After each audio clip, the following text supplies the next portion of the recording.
people have been talking about diminishing return theory because the increase in Bitcoin cycle to cycle was lower between the previous two. And I argue two reasons why that should not be necessarily be the case in this cycle or the next one, which is that firstly, the previous cycle was disrupted by a lot of stuff, the China mining ban, the COVID, the supply chain, quantitative easing, the DeFi kind of Ponzi contagion, and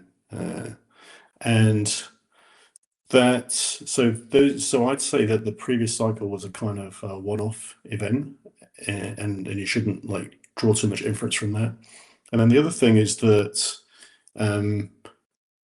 technology goes through S-curve adoptions, like sort of pattern, right? Where there's early adopters, it's growing slowly, and at some point you get a kind of network effect where it grows more quickly. And with Bitcoin, there are more network effects because people who are already in the network, if you're on the internet, you're only on the internet once. If you have a mobile phone, you don't need more than like one or two.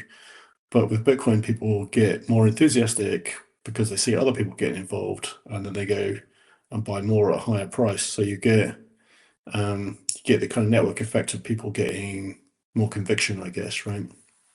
And that's contagious, and you get more kind of utility because there are more people you can transact with, more different types of financial products and institutions you can interact with.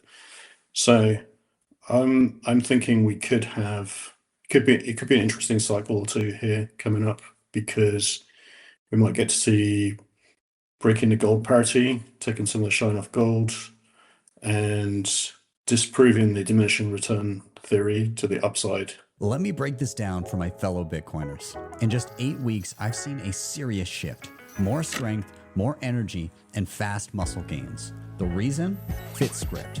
They ran 124 biomarkers, blood, hormones, inflammation, and built a fully custom plan: nutrition, training, supplements. No guesswork, no templates. This is functional medicine meets precision fitness for high-performing men who want sovereignty over their health. If you care about optimization the way you care about your money, test, don't guess. Don't trust, verify.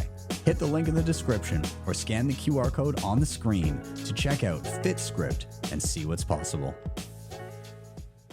And then, of course, you've got the institutional adoption, institutions being money managers of individuals' money, right? So ultimately, it's still the individual's money. If a pension fund manager puts Bitcoin on the balance sheet, that's a long-term type of activity because it's pensions. They keep it there for 20 years. People are going to have better pensions in the future. So that's good. I mean, there's some suspicion about, institutions, suits are coming into Bitcoin, but they are just professional money managers for other people's money, right? As like pension funds, mutual funds, or just people's savings plans. Most people, the average person, doesn't self-manage a stock portfolio, so their savings and their pensions and life insurance is all managed by other people. So if those people clue in and buy Bitcoin, that's a form of Bitcoin adoption for the everyday person. So I think those things are not really here yet in a big way. Like the Abu Dhabi Sovereign Wealth Fund bought 450 million, but I think it's just basis points because they've got huge funds, right? Mm-hmm. So as that does come, I know exactly the timing because they're slow movers. That also has a network effect because they look at each other for cues. So timing is hard, but I think this could be a turning point, like tipping point for the network to start growing faster and sort of invalidate the diminishing return theory. So I think like there are a number of different models. And models don't really predict price now. It's just a kind of observation, right? So there's the power law, which is diminishing. So there will be some number which if Bitcoin goes above, they would admit that, okay, the power law didn't work out. And there's another number which goes above that the stock to flow also, which is a higher number, but it's also diminishing. So if Bitcoin goes above that, that'll be an interesting indicator as well.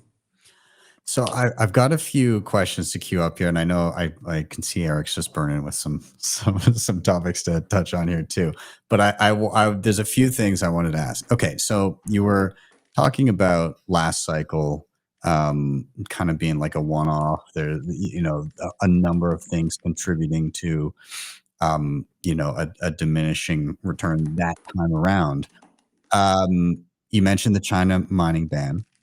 Of course, there was also FTX, which was basically just taking in people's money that thought they were buying Bitcoin and not buying. That was paper Bitcoin. That Yes, was paper Bitcoin. yeah.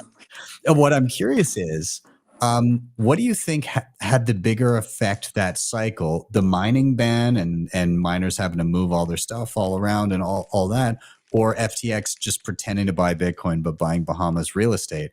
And in the absence of those things, where do you think we would have gone last cycle?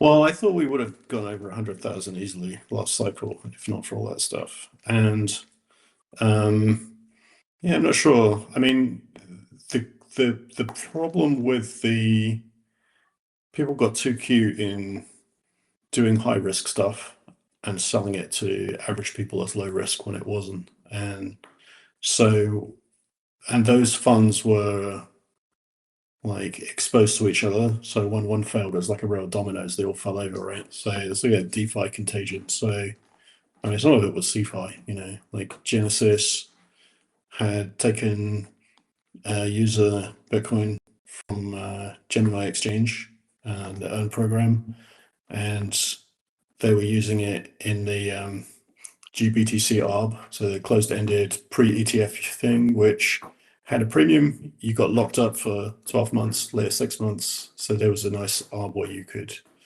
buy or borrow Bitcoin, put it in there, and sell it at a premium 6 months later. And so Three Arrows Capital was borrowing Bitcoin from anybody, would give it to them under collateralized.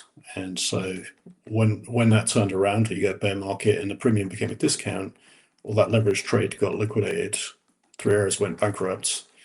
And because they were under collateralized, you bankrupted other people who bankrupted other people who bankrupted other people because they're all borrowing from each other without enough collateral. And FTX was in the mix too because they borrowed from people. And yes, actually, the FTX money should go back. Like the bankruptcy's wound down. I think there's 16 billion of assets. So eventually people will get their money back. And I'm not sure, like, the FTX sold it all, right? So they sold the Bitcoin in a bear market for probably like $25,000. And now people will get their money back and they're like looking at $100,000 Bitcoin. So what are they going to do? It's like you either stay out or you suck it up and you buy Bitcoin at higher. And so I think that money will find its way back into the market as Bitcoin Well is the best place to be buying and selling Bitcoin in Canada and the US. And now with Bitcoin Well Infinite, it's also the best place to be making large buys at their OTC desk of over $50,000. Their white glove service gives you fast transactions, no slippage, and the lowest fees. You can scan the QR code on the screen or simply head to bitcoinwell.com/BTC Sessions to sign up today. And you can share your own personalized referral link to earn commissions.